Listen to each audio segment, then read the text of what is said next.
प्रेरित हो रहे हैं। व्यर्थ में अहंकार करने के कारण ही तो आपकी दुर्गति हो गई है।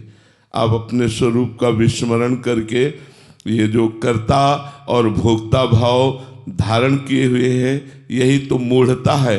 अहंकार विमूढ़ात्मा कर्ता हमिति मन्यते, मैंने ऐसा किया, मैं ऐसा करूँगा, मैं ऐसा कर सकता हूँ, ये अहंकार विमूढ़ात्मा, ये मूढ़ता है, ये ज्ञान नहीं है। जिस समय ज्ञान हो जाएगा तो आप देखोगे जैसे कठपुतली नचाने वाला कठपुतली को जैसे नचाता है और नाचती कठपुतली का, उसमें कोई भी किसी भी तरह का स्वयं का अहंकार नहीं है। ऐसे उमादार जोशित की नाई सबहि नचावत राम गुसाई। अहंकार रहित होकर के बहुत अच्छी तरह कार्य होता है। अहंकार से युक्त होकर पापाचरण भी होते हैं और पुण्याचरण भी होते हैं, लेकिन अहंकार रहित महापुरुष के द्वारा केवल जगत मंगल होता है। हर व्यवहार बहुत अच्छी तरह होता है। परम ज्ञानी जनक जी के द्वारा पूरा राज्य संचालन होता है और ब्रह्मबोध संपन्न महापुरुषों के गुरु हैं वो। श्री सुखदेव जी जैसे महामुनि के भी गुरु हैं वो। इतना आत्मबोध में तन्मय है कि उन्हें विदेह राज कहा गया। अभी आप साधना नहीं किए इसलिए आपको पता नहीं है कि अहंकार रहित होने पर व्यवहार का कार्य कितना सुंदर ढंग से होता है। अहंकारी से तो सुंदर ढंग से हो ही नहीं सकता। अहंकारी से उतना सुंदर ढंग से हो ही नहीं सकता जितना निरहंकार पुरुष से होता है। इसलिए साधना करो अहंकार को शून्य करने की, फिर देखो स्थिति कैसे होती है। आप शरीर नहीं है, आप अंतःकरण नहीं है, आप स्वभाव नहीं है, स्थूल सूक्ष्म कारण तीनों से परे आप आत्मस्वरूप हैं, जो न करता है न भोगता है, निर्विकार सच्चिदानंद स्वरूप। अभी ज्ञान नहीं है ना, इसलिए ऐसे आपने बात कह दी। विशाल गगनेजा जी, श्री हरिवंश महाराज जी, शरणागत व्यक्ति का परम लक्ष्य और परम प्राप्ति क्या है, और जो त्रुटियां उससे दैनिक दिनचर्या में होती हैं उसका क्या फल होगा? सबसे पहला लक्ष्य शरणागत का तदर्पिता अखिलाचारिता तद्विस्मरणेन परम व्याकुलते थी। अपने आराध्य देव को समस्त अपने पवित्र आचरण अर्पित करे, कोई भी धर्म विरुद्ध आचरण न करे, प्रतिकूलस्य विसर्जनम, शास्त्र और संतों के प्रतिकूल आचरणों का त्याग करे, शास्त्र सम्मत कार्यों को भगवद अर्पित करे, तदर्पिता अखिलाचारिता, समस्त आचरण समस्त कर्म भगवान को समर्पित करे, और तद्विस्मरणेन परम व्याकुलतेति, एक क्षण का भी विस्मरण हो जाने पर वो परम व्याकुल हो जाए। जैसे मछली को जल से अलग करते हैं तो प्राण त्यागने के लिए विकल हो जाती है, ऐसे ही भगवत विस्मरण होने पर हमें व्याकुलता पैदा हो जाए। सबसे पहला लक्षण शरणागति का भगवत स्मरण में तन्मयता, समस्त कर्मों का समर्पण। दूसरा, जो कर्म हमसे हो रहे हैं वो हमारे प्रभु हमारे हृदय में बैठ करके पवित्र कर्म करा रहे हैं, और जो दूषित भावनाएं हैं वो हमारे पूर्व जन्मों के संस्कारों से प्रेरित ये वासनाएं भजन के प्रभाव से नष्ट हो जाएंगी। इनकी कोई सत्ता नहीं है। ना सतो विद्यते भाव, ना भाव विद्यते सत्ता। इसलिए हम सदैव भगवद आश्रित हैं। भगवान के द्वारा ही हमारे जीवन का पोषण है। एक भरोसो एक बल, एक आस विश्वास, एक राम घनश्याम हित, चातक तुलसीदास। दृढ़ विश्वास, दृढ़ भरोसा, पूर्ण समर्पण, इसी से आत्म तत्व का अनुभव भी हो जाता है और भगवत प्रेम भी हो जाता है। रोबिन सिंह जी, राधे राधे महाराज जी। महाराज जी, भक्ति में अहंकार आने लगे तो उसे कैसे बचे महाराज जी? भक्ति का अहंकार क्या होता है हमें बताइए आपकी। हमें ये अहंकार होता है, हमें तो लगता है भक्ति में ये अहंकार बढ़ना चाहिए। अस अभिमान जाय जन भोरे, मैं सेवक रघुपति पति मोरे। मेरे प्रिया प्रीतम, मैं उनका दास। इस ठसक में भर जाना चाहिए, इस अहम में, इस गर्व में भर जाना चाहिए। गोस्वामी तुलसीदास जी कहते हैं, सियाराम मेरे स्वामी, मैं उनका दास। ऐसा अभिमान भूल करके भी ना जाए। तो अगर ये अभिमान आता है कि लोग दूसरे नीच हैं तो गलत है, क्योंकि भक्ति दूसरे में भगवान को देखती है और अपने को सबसे नीचा। तृणादपि सुनीचेन तरोरि सहिष्णुना अमानिना मान देन कीर्तनिया सदा हरि। अपने को तृण से भी नीच देखना ये भक्त का स्वभाव होता है। दूसरे को भगवान के समान आदर करना ये भक्त का स्वभाव होता है। जो दूसरों में दोष देखता है, अपने में गुण देखता है, वो अभिमानी पुरुष भक्त नहीं होता है। अगर ऐसा अभिमान है तो गुरुदेव के चरणों का आश्रय लेकर के नाम जप, नाम कीर्तन, शास्त्र स्वाध्याय, सत्संग, इनके द्वारा हम अपने अभिमान का दमन करें। नमन भक्ति के द्वारा दमन करें। जहां हमारी दृष्टि जाए, जड़ चेतन जग जीव जत सकल राम मैं जानी, बंदो सबके पद कमल सदा जोरि जुग पान। इन सबको हम भगवत भाव से नमस्कार करें, शास्त्र स्वाध्याय करें, सत्संग करें, नाम कीर्तन करें, नाम जप करें, तो हमारा मलिन देहाभिमान नष्ट हो जाएगा। महाराज जी, भक्ति में भी भूमिकाएं होती हैं भक्त की, प्रारंभिक भक्त, फिर उच्चतम भक्त। ये नवधा भक्ति भूमिका ही तो है। श्रवणम कीर्तनम स्मरणम विष्णुर्पाद सेवनम अर्चनम वंदनम दास्यम सख्य आत्मनिवेदनम। आत्मसमर्पण हो गया, फिर बकाया क्या रह गया? संपूर्ण बात बन गई जब भगवद आत्मसमर्पण हो गया। अब प्रेम की स्थिति उसके अंदर, दशधा भक्ति, प्रेम लक्षणा भक्ति उसके अंदर जागृत हुई। अब उस प्रेम की दशा के भाव हैं शांत भाव, दास्य भाव, सख्य भाव, वात्सल्य भाव, गोपी भाव, सहचरी भाव। अब वो किन आचार्यों के द्वारा किन भावों का पोषण करते हुए आगे बढ़ता है, वो अलग बात है। हेरम जी, राधे राधे महाराज जी। महाराज जी, ईश्वर तो सब जानते हैं, क्या वो हमारे उन आंतरिक प्रयासों को भी देखते हैं जो कर्म रूप से तो परिणित नहीं होते परंतु हमारे भाव रूप में आते हैं? महाराज जी, उनका कलयुग का एक प्रभाव है, प्रताप है कि अगर मानसिक हमारे द्वारा गलत भाव हो रहे हैं तो उनका दंड नहीं मिलेगा, लेकिन मानसिक अच्छे भाव हो रहे हैं तो उसका आपको पुरस्कार मिलेगा। कलिकर एक पुनीत प्रतापा, मानस पुण्य होई नहीं पापा। यदि मानसिक गलत चिंतन चल रहा है तो आपको उसका दंड नहीं मिलेगा, लेकिन मानसिक अच्छा चिंतन चल रहा है तो आपको उसका फल मिलेगा। कलयुग का एक प्रताप है। अन्य युगों में तो मानसिक कलुषता का भी दंड मिलता था, मानसिक पाप का भी फल मिलता था, लेकिन कलयुग में नहीं है। भगवान आपके सब भावों को देख रहे हैं। एक एक सेकेंड का हिसाब होगा, अच्छा या बुरा जो भी सोच रहे हैं, कर रहे हैं, वो सब आपको आगे भोगना पड़ेगा। जो अच्छा कर रहे हैं तो अच्छा, बुरा कर रहे हैं तो बुरा। एक एक सेकेंड की सोच को भगवान देख रहे हैं। हमारे प्रभु आपके हृदय में ही बैठे देख रहे हैं, कहीं दूर नहीं है। ज्योति जी दिल्ली से, राधे राधे महाराज जी। महाराज जी, हमें पता है कि भगवान की हम पर असीम कृपा है, उन्होंने जो जरूरी था वो सब हमें दिया और वे हमसे बड़ा प्रेम करते हैं। हमें वो क्या जरूरी दिया? रुपया, पैसा, मकान, परिवार, रिश्ते, नाते, क्या ये हमें जरूरी था? और भूल बढ़ा दी कि जरूरी सामान दे दिया, आवश्यकता की पूर्ति हो गई। हम इसे भगवान को धन्यवाद नहीं देते, हम इस बात पर भगवान को धन्यवाद नहीं देते।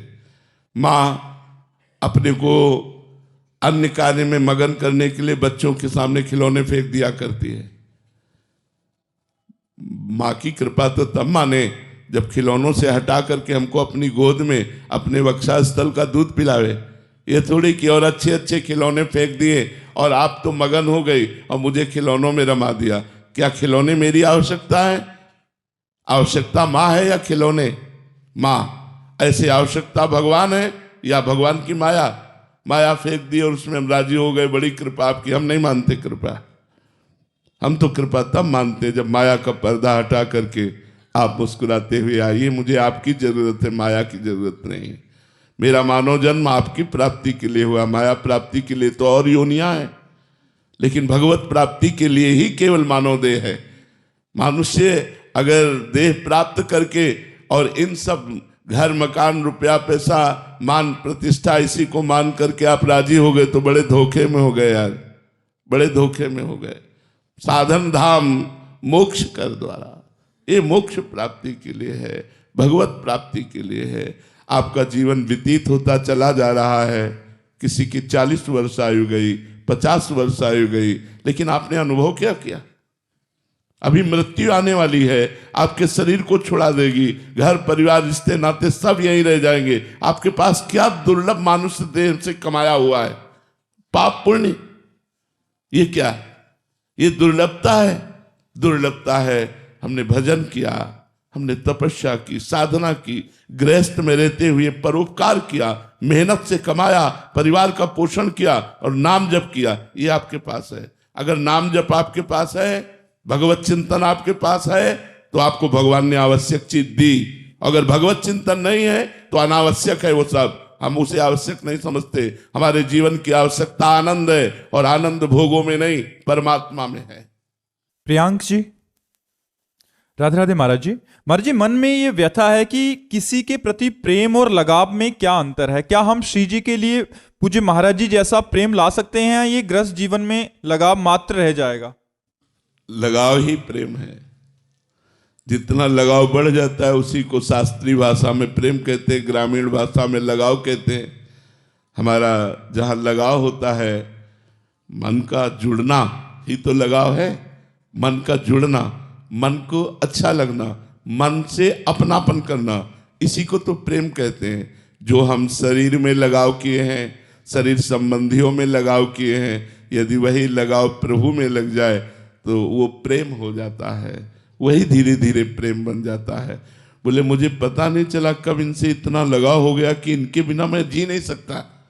ये तब बात आती है जब हमारा लगाव हो जाता है। उसी को हम शास्त्रीय भाषा में प्रीति कहते हैं, प्रेम कहते हैं। अगर वो शरीरों से लगाव है तो राग कहते हैं, आसक्ति कहते हैं, काम कहते हैं। वही प्रभु से लगाव है तो उसे अनुराग कहते हैं, प्रेम कहते हैं। विशाल सिंह जी, राधे राधे महाराज जी। गुरुदेव, एक बार आपने सत्संग में समर्थ गुरु रामदास जी का चरित्र सुनाते समय कहा था कि गुरु कृपा से ही अहंकार का नाश होता है। महाराज जी, वो गुरु कृपा हम सहज रूप से कैसे प्राप्त कर सकते हैं? कृपया मार्गदर्शन करें। उनकी आज्ञा का पालन करने से। आज्ञा शमन सुसाहिब सेवा, अपने गुरुदेव की आज्ञा का पालन करना ही सबसे बड़ी सेवा है।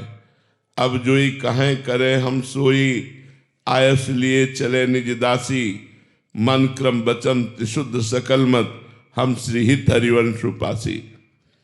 एक बार हरिव्यास देवाचार्य जी महाराज श्री भट्ट देवाचार्य जी के पास गए और कहा हम आपसे दीक्षा लेना चाहते हैं। उनका हमारी गोदी पे कुछ दिखाई दे रहा है? नहीं, जाओ गिरिराज जी की 12 वर्ष तक परिक्रमा करो राधा राधा रटते हुए, फिर हमारे पास आओ। आज्ञा का पालन। 12 वर्ष तक राधा राधा रटते हुए समय व्यतीत करके जब आए तो कहा आप कुछ गोद में दिखाई दे रहा है? बोले नहीं। बोले फिर 12 वर्ष जाओ, राधा राधा रटो। 24 वर्ष राधा राधा रटते हुए गिरिराज जी की रोज परिक्रमा लगाते हुए अपने गुरु आज्ञा का पालन किया। जब आए 24 वर्ष बाद तो बोले गुरुदेव आपकी गोद में श्यामा श्याम विराजमान है, ये दिखाई दे रहे। बोले हाँ, अब आओ दीक्षा देते हैं। पहले सिद्ध कर दिया, फिर दीक्षा दी। गुरु की आज्ञा ही सबसे बड़ी सेवा है। गुरु की आज्ञा ही अहंकार का नाश है। बोले 12 वर्ष परिक्रमा करके राधा राधा रटते हुए समय व्यतीत किया। बोले फिर जाओ 12 वर्ष। ये तो आप हर बार कहते रहोगे, दीक्षा दीजिए फिर आप आज्ञा कीजिए। ऐसा नहीं प्रश्न किया। जो आज्ञा हुई उस पर तत्पर हो गए तो अहंकार का भी नाश हो गया, भगवत साक्षात्कार हो गया। और इतने बड़े महापुरुष हुए कि महावाणी नामक रस ग्रंथ की रचना हरिव्यास देवाचार्य जी ने की गुरु प्रताप से।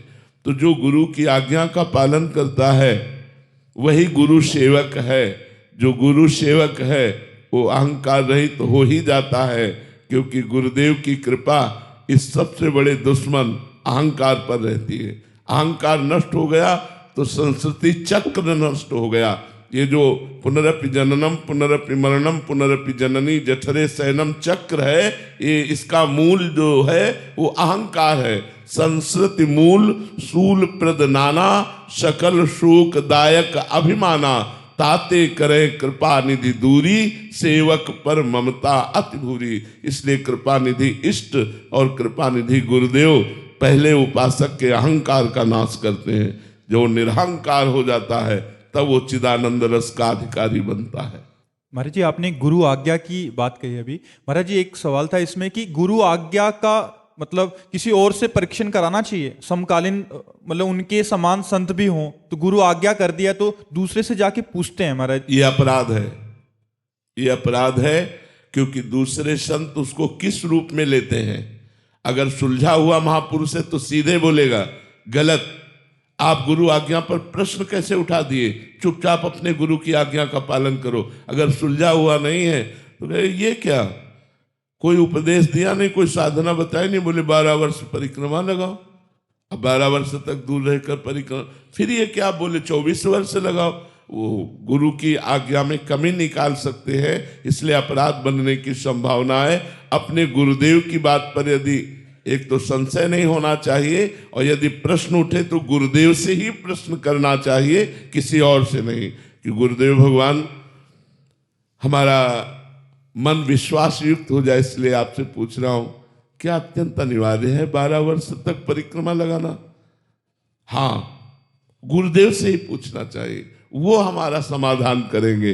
प्रणपातेन प्रश्नया, साष्टांग दंडवत करके हाथ जोड़कर नम्रता पूर्वक यदि प्रश्न किया जाए वो दोष नहीं है। लेकिन गुरु के आदेश को किसी दूसरे संत से प्रमाणित करवाना ये बहुत बड़ा अपराध बन जाएगा, क्योंकि वो बात फिर अवज्ञा के रूप में आ जाएगी। गुरु की अवज्ञा करना फिर वो परमार्थ का प्रतीक नहीं है, जो अपने प्राणेश्वर प्राणनाथ गुरुदेव की आज्ञा को किसी और के सामने व्यक्त करके उससे उसमें मोहर लगवाना चाहे।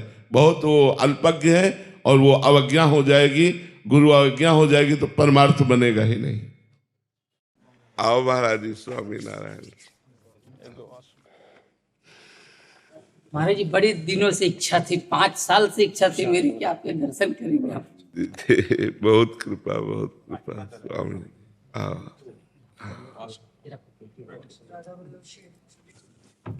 ये हमारे गुरु महंत स्वामी महाराज, ये लाओ जो जिनके गुणों से रिश्ते हैं गिरधारी, जैसे आपके गुणों से रिश्ते हैं श्यामा श्याम जी, ऐसे ये प्रमुख स्वामी महाराज, इन्होंने 1200 साधु बनाए हमारे जैसे सभी। महाराज जी, हमारे भगवान स्वामिनारायण के समय ब्रह्मानंद स्वामी हुए, उन्होंने एक पद लिखा है, छोटा सा पद, 2 मिनट का। हाँ हाँ, ये आपकी श्री जी के लिए खास लाया। अच्छा, आप लगाइए महाराज जी।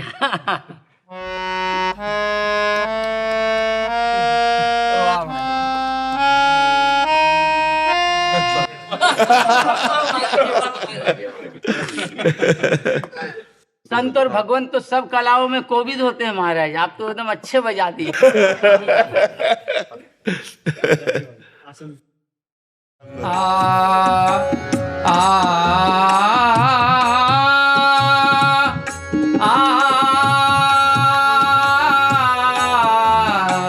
संत परम हितकारी जगत माही, संत परम हितकारी प्रभु पद प्रगट करावत प्रीति, प्रभु पद प्रगट करावत प्रीति, भरम मिटावत भारी जगत माही, भरम मिटावत भारी जगत माही, संत परम हितकारी परम कृपालु सकल जीवन पर, परम कृपालु।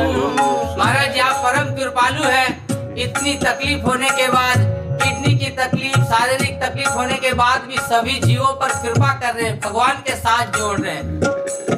परम कृपालु सकल जीवन पर, हरि सम सब दुख हारी जगत माही संत परम हितकारी जगत माही संत परम हितकारी त्रिगुणातीत फिरत जग माही त्रिगुणातीत फिरत जग माही रीत जगत से न्यारी जगत माही रीत जगत से न्यारी जगत माही संत परम